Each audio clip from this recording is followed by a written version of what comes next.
주님께서 함께 하시는 좋은 아침입니다. 오늘 아침에도 우리 하나님께서 허락하신 귀한 말씀으로 하루를 시작하게 해주신 은혜를 감사합니다. 잠깐 기도하고 오늘은 월요일 소지의 말씀을 함께 나누겠습니다. 기도하겠습니다. 우리를 사랑하시는 거룩하신 하나님, 오늘은 우리 주님의 말씀, 이 성경의 권위에 관한 그런 내용으로 저희가 주님의 허락하신 귀한 은혜를 나누겠습니다. 이 시간 성령 하나님으로 더하시고 저희들의 생각이 주님께서 계획하시고 원하시는 그 인도하심을 따라 주님의 뜻을 깨닫고 또 주님께 영광을 돌리는 시간이 되도록 도와주시옵소서. 마치는 시간까지 오직 주님께서 우리의 생각 속에 함께 하심으로 우리의 생각이 주님께서 허락하시는 귀한 진리로 더욱 분명하게 채워지는 귀한 시간이 되도록 도와주시기를 우리를 사랑하시는 예수님의 이름으로 기도드리옵나이다. 아멘. 오늘은 월요일 소지, 오늘 소지 제목은 성경의 권위 있는 역할입니다. 여러분 혹시 허블 망원경이라고 들어보셨나요? 이 허블 망원경은 아주 오랜 기간 동안 천체를 관찰하고 또 우리 많은 과학자들에게 수많은 정보를 제공한 정말 굉장한 망원경입니다. 그런데 이 망원경이 이제 이 망원경을 쓴 지가 꽤 됐고요. 최근에 새로운 망원경이 나왔죠. 천체 망원경이. 그러니까 허블 망원경과는 아마도 좀 다른 그리고 훨씬 새로운 기술로 만들어진 제임스 웹 망원경이라고 하는 그런 천체 망원경이 이제 사용되기 시작했습니다. 그리고 이 망원경을 통해서 우주의 별들을 관찰하고 그 깊은 우주, 정말로 너무나 먼 우주를 이 새로운 최첨단 기술을 통해서 관찰하게 되었는데요. 한 가지 문제점이 발생했습니다. 우리가 익히 들어온 빅뱅이라고 하는 이론은 이 우주가 어떻게 처음에 생성되었는지를 설명하는 하나의 이론으로 받아들여졌었는데요. 안타깝게도 이 제임스 웹 망원경이 아주 깊은 우주를 오랫동안 들여다본 결과 사람들이 우주의 기원을 설명하는 좋은 이론이라고 생각했던 빅뱅 이론에 16가지나 되는 치명적인 문제가 있다는 사실을 발견했습니다. 다시 말하면 과학이 발전하고 기술이 점점 좋아지면서 사람들이 새로운 정보를 발견하게 될 때 과거에 있던 소위 이론들, 때로는 심지어는 법칙이라고 불렀던 것들도 결국 그것이 진실이 아님이 밝혀지는 일들이 계속적으로 일어나고 있다고 하는 사실입니다. 그런데 참으로 놀라운 것은 2000년, 아니 2000년 이상의 세월이 지났음에도 불구하고 변함없이 우리에게 진리를 전해주는 유일한 책이 있는데 변함없이 그 권위가 지속적으로 유지되는 한 책이 있는데 그 책이 바로 성경이라고 하는 책입니다. 그래서 성경에서 우리 예수 그리스도께서는 이 성경에 대하여 물론 당시에는 구약 성경을 말씀하시는 것이죠. 성경에 대하여 요한복음 5장 39절은 이렇게 기록합니다. 너희가 성경에서 영생을 얻는 줄 생각하고 성경을 연구하거니와 이 성경이 곧 내게 대하여 증언하는 것이니라. 놀라운 말씀이지요. 이렇게 오랜 시간, 지금 우리의 입장에서도 이렇게 오랫동안 보존된 놀라운 진리의 말씀인 성경이 결국 누구를 증언하기 위하여 기록되었는가? 예수 그리스도께서는 바로 자기 자신을 증언하기 위하여 기록된 것이라고 그렇게 말씀하고 계십니다. 그러므로 그 말은 우리가 예수 그리스도를 제대로 이해하고 예수 그리스도를 우리의 개인의 구주로 모시면서 예수님에 대한 진리를 온전히 이해하기 위해서 우리에게 필요한 것은 바로 주님의 말씀인 성경이라고 하는 것입니다. 요한복음 5장 40절, 39절 그 말씀을 하신 다음에 40절 바로 다음 절에서 그러나 예수님께서는 매우 안타까운 말씀을 하십니다. 그러나 너희가 영생을 얻기 위하여 내게 오기를 원하지 아니하는도다. 참으로 간단하고 단순한 진리이지만 또한 깊은 진리이고 우리에게 시사하는 바가 큽니다. 결국 예수 그리스도를 우리에게 소개하는 구세주 되시고 우리에게 구원을 주시는 우리 예수 그리스도를 깨닫고 그분을 개인의 구주로 마음에 모시고 구원받은 하나님의 백성으로 살아가기 위해서는 예수 그리스도를 증언하는 하나님의 말씀을 우리가 가까이 두어야 한다는 것인데, 그 당시 사람들에게 그렇게 구약성경책을 소중하게 여기는 것처럼 보였던 그 수많은 사람들에게 예수님께서는 말씀하시기를 너희가 영생을 얻기 위하여 내게 오기를 원하지 않는다고 말씀하십니다. 참으로 아이러니한 일입니다. 구약성경은 예수 그리스도를 증언하는 책이고, 그리고 그 당시에 많은 유대인들은 구약성경책을 매우 가까이 하는 것처럼 보였지만 바로 그 구약성경책이 증언하고자 하는 예수 그리스도께는 가까이 오기를 원하지 않았다는 것이죠. 참으로 아이러니한 일입니다. 도대체 왜 이런 일이 생겼을까요? 예수님께서는 또 이렇게 말씀하십니다. 46절에 모세를 믿었더라면 또 나를 믿었으리니 이는 그가 내게 대하여 기록하였음이라. 예수님께서는 지금 조금 더 깊숙이 그들의 마음속에 들어가면서 말씀하세요. 그러니까 결국 너희가 나를 믿지 않는 것은 모세를, 즉 모세로 대표되는 구약의 기자들, 다시 말하면 모세로 대표되는 구약 성경책을 믿지 않기 때문이다. 이것은 굉장히 충격적인 얘기였습니다. 결국 사람들이 예수 그리스도를 받아들이지 않은 것은 결국 구약 성경책을 믿지 않기 때문이라고 말씀하시는 것이죠. 이것은 충격적인 말씀입니다. 왜냐하면 그 당시에 유대인들은 구약 성경책을 믿는 것으로 유명한 사람들이었죠. 도대체 무엇이 문제였던 것일까요? 예수님은 47절에 이어서 이렇게 말씀하세요. 그러나 그의 글도 믿지 아니하거든 어찌 내 말을 믿겠느냐 하시니라. 다시 말하면 그 당시 사람들이 구약 성경책을 읽는 것처럼 보였지만은 사실 그 말씀의 깊은 의미를 깨닫고 그 깨달음을 통하여 진리를 믿는 단계까지 가지 못했다는 것입니다. 사실 이 말씀은 우리 모두에게도 굉장히 시사하는 바가 크고요. 우리에게 있어서 가장 중요한 것이 무엇인지를 가르쳐주는 그런 내용입니다. 예수님의 말씀에 따르면 지금 우리도 성경책을 읽는다고 하고 있으나 그 성경의 핵심이 되는 진정한 성경의 목적, 성경에 기록된 이유, 그 성경을 통해서 우리가 얻어야 할 축복을 얻지 못한 채 성경을 손에 들고 있을 수도 있다는 것을 암시하는 것입니다. 여러분 성경책을 가까이 하시나요? 저는 목사니까 성경책을 가까이 할 수밖에 없고 성경을 읽지만은 항상 느끼는 것은 이것입니다. 읽을 때마다 같은 부분을 읽지만 그 깨달음이 지속적으로 성장한다는 것이죠. 그러니까 이 주님의 말씀은 우리가 읽어서 기본적인 내용을 이해했다고 해도 그것이 가지고 있는 더 깊은 의미를 깨닫지 못할 수 있다는 것입니다. 이것은 마치 양파처럼 껍데기를 까면 그 속에 또 껍데기가 있는 것 같고 또 레이어를 이 레이어를 벗겨내면 또 벗겨내도 또 있고, 이 성경이라고 하는 책은 내가 이해한 것 같은데 또 읽어보면 훨씬 깊은 것이고 더 그 속에 깊은 것이 있고, 결국 우리가 할 수 있는 일은 매일 지속적으로 주님의 말씀을 읽고 그것을 연구하고 그 속에 하나님께서 나에게 주시고자 하시는 메시지가 무엇인지를 깨달아 그것이 나의 삶의 일부, 아니 나의 삶의 전부가 되었을 때에야 우리는 온전히 그 깊은 진리 가운데서 우리가 얻을 수 있는 충만한 축복을 얻는다는 말씀이겠죠. 물론 우리가 부족하고 시간이 많지 않고 또 주님의 말씀을 하루 종일 연구하고만 있을 수는 없지만은 우리 주님께서 이때 많은 사람들에게 말씀하신 것처럼 하나님의 말씀이 예수를 증거함을 우리가 믿고 그 속에 계신 예수님을 우리가 매일의 삶을 통해서 깨닫고 만나고 축복을 얻는 그런 귀한 생애가 되기를 우리 주님의 이름으로 기원합니다.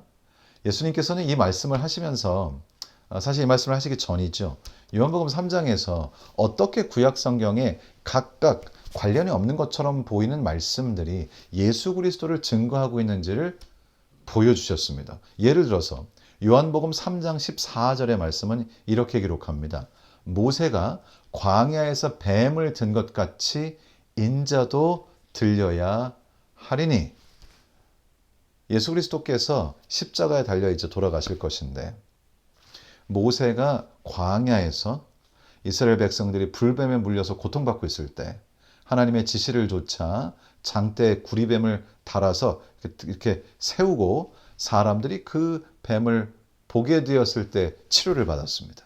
그런데 그것은 단순히 참으로 기이하고 이상한 일이었다가 아닙니다. 그것은 단순히 이스라엘 백성들이 불뱀에 물렸고 치료를 받았다라고 하는 하나의 사건으로만 이해돼서는 안 되는 내용이라는 것입니다. 예수님께서는 바로 그 광야에서 긴 장대에 달렸던 그 뱀이 장대에 높이 달렸던 것처럼 예수 그리스도께서도 십자가에 달려 돌아가심으로 이스라엘 백성들이 불뱀에게 물려 고통받는 그 고통으로부터 해방되었던 것처럼 우리가 예수 그리스도의 십자가를 바라보게 될 때에 이 죄로 말미암아 저희들이 경험하는 고통으로부터, 죄로부터 우리가 해방된다고 하는 사실을 주님께서 아주 간단한 말씀을 통하여 지금 설명하고 계시는 것이죠. 예수님, 이 시간에 이 내용들을 아주 자세하게 할 수는 없지만은 예수님께서는 요한복음에 기록된 대로 구약 성경에 기록된 각각의 내용이 어떻게 자신에게 적용되는지를 보여주신 사실을 요한이 조목조목 기록하고 있는 것입니다. 또 다른 예는 요한복음 13장 18절에서 저희가 찾을 수 있는데요. 내가 너희 모두를 가리켜 말하는 것이 아니니라. 나는 내가 택한 자들이 누구인지 알미라. 그러나 내 떡을 먹는 자가 내게 발꿈치를 들었다 한 성경을 응하게 하려 한 것이니라. 지금 가룟 유다에 대한 말씀이죠. 지금 예수님께서 인용하신 이 말씀은 시편 41편 9절에 있는 말씀입니다. 그 말씀, 시편에 기록된 이 말씀이 도대체 사람들이 이 말씀을 읽을 때 이거 도대체 무슨 얘기야? 라고 그 당시에 많은 사람들도 이해할 수가 없었지만은, 그러나 예수님께서는 그렇게 조금은 기이하게 기록된 말씀들이 자기 자신에게 적용된다고 하는 사실을 보여주고 계십니다. 이 말씀을 통해서 내 떡을 먹는 자가 내게 발꿈치를 들었다고 하는 이 성경 말씀이 함께 떡을 나눴던 유다가 예수님을 배반할 것을 예언하는 말씀이라고 하는 사실을 우리들에게 가르쳐주고 계시는 것입니다. 또 다른 구약에 있는 말씀을 예수님께서 또다시 한번 설명을 해주시죠. 요한복음 17장 12절입니다. 내가 그들과 함께 있을 때에 내게 주신 아버지의 이름으로 그들을 보존하고 지키었나이다. 그 중에 하나도 멸망하지 않고 다만 멸망의 자식뿐이오니 이는 성경을 응하게 함이니이다. 결국 이제 이 말씀에서도 유다가 예수 그리스도를 배반하는 그 모든 일들이 구약 성경에 기록되었으며 이 구약의 말씀이 유다의 행위를 통하여 응하게 되었다고 하는 사실을 보여주고 계십니다. 요한복음 19장 24절 군인들이 서로 말하되 이것을 찢지 말고 누가 얻나 제비 뽑자 하니 이는 성경에 그들이 내 옷을 나누고 내 옷을 제비 뽑나이다 한 것을 응하게 하려 함이로라. 군인들은 이런 일을 하고, 이 요한복음 19장 24절에 기록된 군인들이 예수 그리스도의 옷을 제비 뽑아 나누는 이 일이 시편 22편 18절에 기록되어 있음을 예수님께서 또 지적하고 계시죠. 예수님께서는 그의 생애 가운데서 자신의 행동을 통해서, 그리고 자신의 기적적인 사역을 통해서, 그리고 자신에게 일어난 모든 일들을 통해서 구약 성경의 말씀이 어떻게 성취되고 있는지를 아주 분명하게 보여주셨습니다. 그리고 요한은 특별히 그런 부분들을 조목조목 기록함으로 예수 그리스도께서 메시아이심을, 우리의 구세주이심을 이러한 사건들을 통하여 증거하고 있습니다. 요한복음 19장 28절에도 이런 말씀이 있죠. 그 후에 예수께서 모든 일이 이미 이루어진 줄 아시고 성경을 응하게 하려 하사 이르시되 내가 목마르다 하시니, 예수님께서 하신 그 한마디 말조차, 특별히 예수님께서 십자가에 달려서 하신 그 한마디 한마디의 말씀조차 구약 성경에 이미 다 예언되어 있다고 하는 이 사실은 얼마나 놀라운 일인지 알 수가 없는 것입니다. 그러므로 이 성경은 결코 그저 좋은 말씀들을 모아놓은 좋은 책이 아니라는 것이죠. 이 성경이라고 하는 책은 놀라운 책이며 하나님께서 우리에게 주신 주님의 말씀이며 시간과 공간을 초월하여 하나님의 뜻이 우리에게 전달되는, 그리고 그것이 증거되는, 그리고 우리의 삶을 통하여 지금 증명되는 그런 시대에 우리가 살면서 그 하나님의 말씀의 가치를 우리가 깨닫게 된다고 하는 것입니다. 요한복음 19장 36절 같은 장의 뒤에 있는 말씀도 어떻게 예수님에게 일어난 한 사건 한 사건이 구약 성경책에 정확하게 예언되어 있는지를 보여주고 있습니다. 이 일이 일어난 것은 그 뼈가 하나도 꺾이지 아니하리라 한 성경을 응하게 하려 함이라. 시편 34편 20절에 있는 말씀을 예수님께서 요한이 인용하면서 예수님께 일어난 이 사건, 보통 이제 십자가에 달리면은 다리뼈를 꺾어서 빨리 죽도록 하는 것이 보통 그 당시에 있었던 일이지만은 예수 그리스도의 다리뼈는 꺾이지 않았습니다. 예수님께서는 군인들이 생각했던 것보다 빨리 돌아가셨기 때문에 그 당시에 군인들은 예수님의 다리뼈를 꺾지 않았고, 이것은 시편 34편 20절에 기록된 예언의 말씀을 그대로 성취하는 것이었다라고 요한이 지금 기록하고 있는 것입니다. 요한복음 1장 45절은 이러한 이 말씀, 그러니까 우리가 예수 그리스도를 개인의 구주로 받아들이게 되는 이유와 그 근거가 무엇이 되어야 함을 이 짧은 한 절을 통해서 우리에게 보여주고 있습니다. 요한복음 1장 45절에 이렇게 기록합니다. 빌립이 나다나엘을 찾아 이르되 모세가 율법에 기록하였고 여러 선지자가 기록한 그 일을 우리가 만났으니 요셉의 아들 나사렛 예수니라. 자, 빌립이 예수 그리스도를 자신의 구세주로 받아들입니다. 메시아로 영접합니다. 그런데 그 이유를 나다나엘에게 전할 때 이렇게 이야기하는 것이죠. 이르되 모세가 율법에 기록하였고 여러 선지자가 기록한 그 일을 우리가 만났으니. 빌립이 가지고 있던 기준은 이분이 모세율법에, 그리고 구약 성경 선지자들, 그러니까 구약 선지서에, 다시 말하면 구약 성경의 말씀에 기록된 그 모든 일들을 이 예수 그리스도가 성취하는가, 구약의 말씀대로 행하는가, 구약의 말씀대로 가르치는가, 그의 삶은 구약 성경에 예언한 메시아 바로 그분의 삶의 모습인가, 이것이 유일한 판단의 기준이었다는 것입니다. 참 세상에 종교가 많고 또 기독교 외에도 수많은 종파들이 있고 참 믿음이 여러 가지입니다. 우린 이런 혼란스러운 세상에서 도대체 나의 삶의 기준을 어디에 두어야 할 것인가? 성경을 우리에게 분명히 말씀하고, 그리고 많은 그리스도인들을 통하여 우리에게 전하고자 하시는 그 기별은 바로 하나님의 말씀인 성경이 우리 그리스도인 삶의 유일한 판단 기준이 되어야 한다는 것입니다. 하나님의 말씀은 결코 우리를 배신하지 않습니다. 리 스트로베리라고 하는 무신론자가 있었는데요. 그 사람은 사실 신앙을 조롱하던 사람이었습니다. 그리고 그 아내가 침례를 받겠다고, 이제 아내가 신앙생활을 하면서 침례를 받게 됐는데요.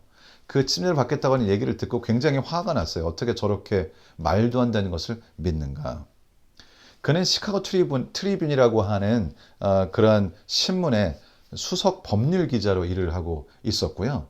굉장히 똑똑한 사람이고 논리와 증거만을 믿는 사람이었습니다.